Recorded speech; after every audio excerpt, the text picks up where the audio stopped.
Salut, j'espère que vous allez bien. Aujourd'hui je vous retrouve pour vous montrer mon nouveau carnet de lecture car ça y est, l'ancien est terminé et j'ai fait quelques modifications dans le nouveau, j'ai rajouté quelques trucs plutôt, j'en ai enlevé d'autres, enfin j'ai mieux réorganisé suivant ce qui me convenait et ce que je voulais voir apparaître dedans.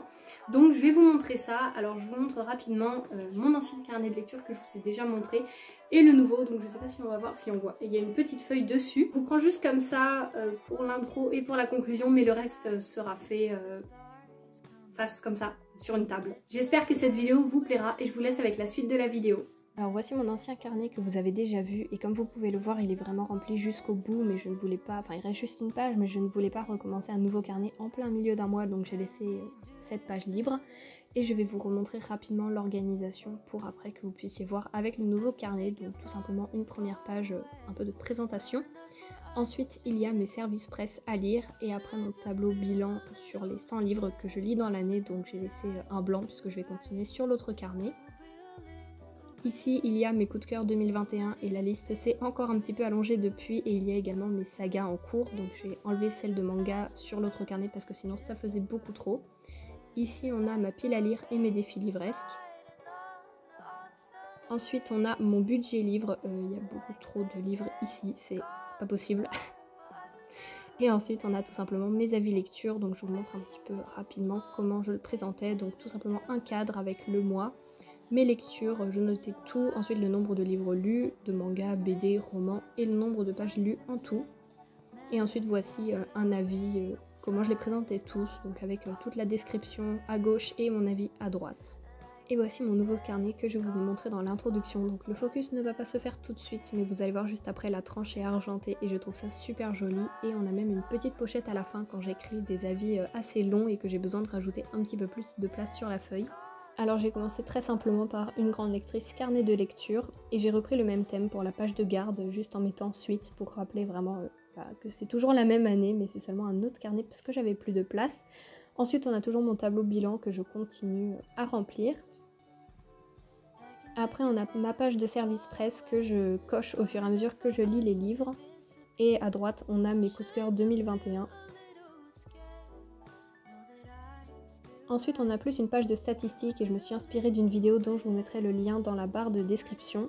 Donc j'ai noté tous les mois de l'année avec le total à la fin pour y noter le nombre de livres lus chaque mois.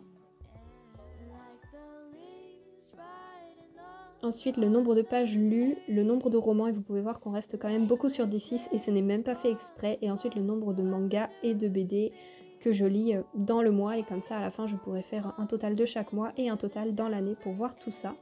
Et pour les statistiques, plus sur les genres littéraires, donc j'ai noté le fantastique fantasy, les contes réécritures, thriller, gothique, contemporain, classique, romance, j'ai loupé, dystopie post-apocalyptique, ésotérique, spirituelle, historique, témoignage, BD, graphique et manga. Et vous pouvez voir certains genres qui reviennent beaucoup plus que d'autres et d'autres qui n'ont pas trop de succès pour l'instant, je vous avoue, même si j'en ai à lire. Et pareil, je ferai un petit total de tout ça après.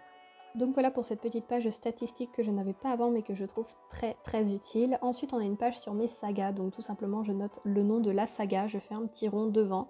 Et le nombre de cœurs, c'est tout simplement le nombre de tomes qu'il y a et à chaque fois que le cœur est rempli, c'est le tome que j'ai lu et quand le rond à la fin est rempli, c'est que j'ai terminé la saga. Et ensuite on a la page budget, donc là j'ai fait un petit total, j'ai pas tout réécrit ce qu'il y avait dans le premier carnet, j'ai juste fait un petit total pour déjà calculer et pour qu'à la fin de l'année ce soit beaucoup plus rapide.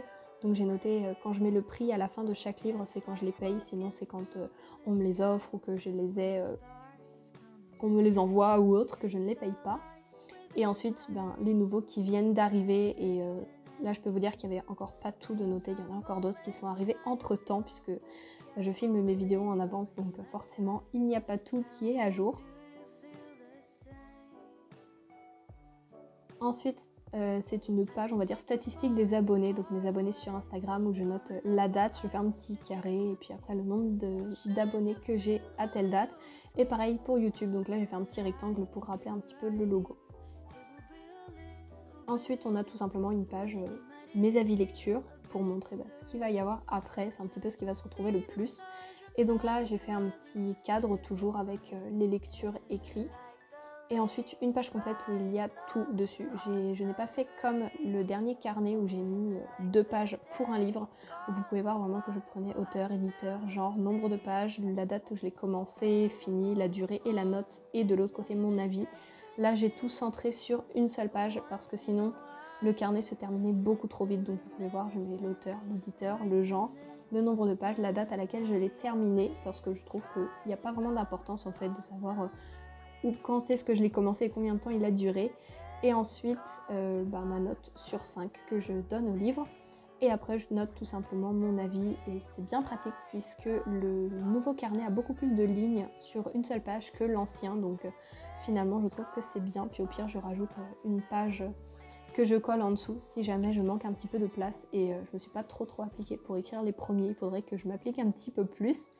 Ici, je n'avais pas encore écrit mes avis pour ces 2 livres. Donc... voilà, vous les voyez encore les pages vides. Mais après, comme je dis, c'est filmé en avance, donc forcément, ce n'est pas encore tout à jour. Et voilà, il me restera encore tout à remplir.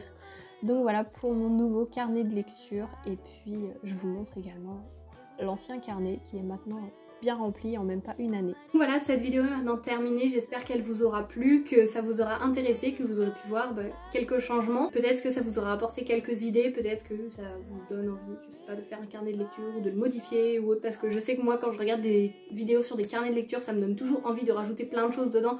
Même si j'en ai pas forcément besoin, c'est pour ça qu'après je refais le tri quand j'en change et je vois vraiment ce qui m'est nécessaire, ce qui m'est utile ou pas. Donc voilà, j'espère que cette vidéo vous aura plu, que vous aurez passé un bon moment et moi je vous dis à bientôt pour la prochaine vidéo. Salut!